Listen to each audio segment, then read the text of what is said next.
The same people who called him brother now whispered behind his back, "You see?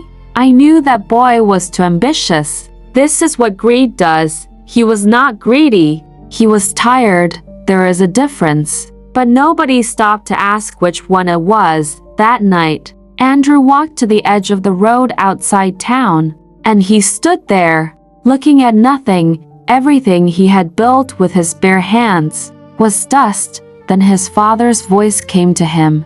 In the dark, no man who works hard with clean hands ever dies poor. He almost laughed. Almost, then slowly, something shifted inside him. He thought about the 15-year-old boy who carried loads in the market with no complaint. That boy had nothing then, and he built something. That same boy was still inside him, and he had not lost him. The next morning, Andrew woke up before the sun. Same as always, he had no shop. He had no money. He had no plan. But he had his hands, and he had his father's word. He went back to the market, the same market where he started as a 15-year-old boy. He asked for work. Some people laughed. "Is this not Andrew who had 3 shops? Now you want to carry a load again?" He smiled.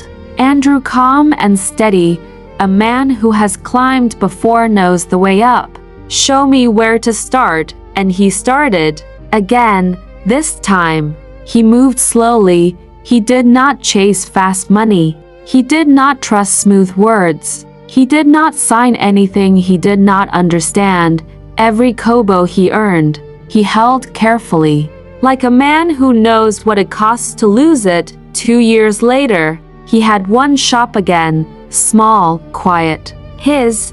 But this shop was different from the first ones, because the man running it was different. He was not just a hard worker anymore. He was a wise one, and wisdom is something no man can take from you. Your worst decision is not your final destination. It is just the moment the real journey begins. Fall if you must, but get up and build again, this time with wisdom. Your worst decision is not your final destination. It is just the moment the real journey begins. Fall if you must, but get up and build again, this time with wisdom. Have you ever worked hard for something and watched it disappear? Today, Andrew has more than he ever had before, not just in money, but in character, in patience, in the kind of strength that only comes from being broken and choosing to stand again. He still thinks about that decision, the one that cost him everything, but he no longer regrets it, because without the fall, he would have built on a weak foundation. The fall showed him what was real and what was not. It showed him who he truly was. If this story touched you, share it with someone who needs to hear it today. Someone who fell and thinks it is over. Tell them it is not over. It is just the beginning.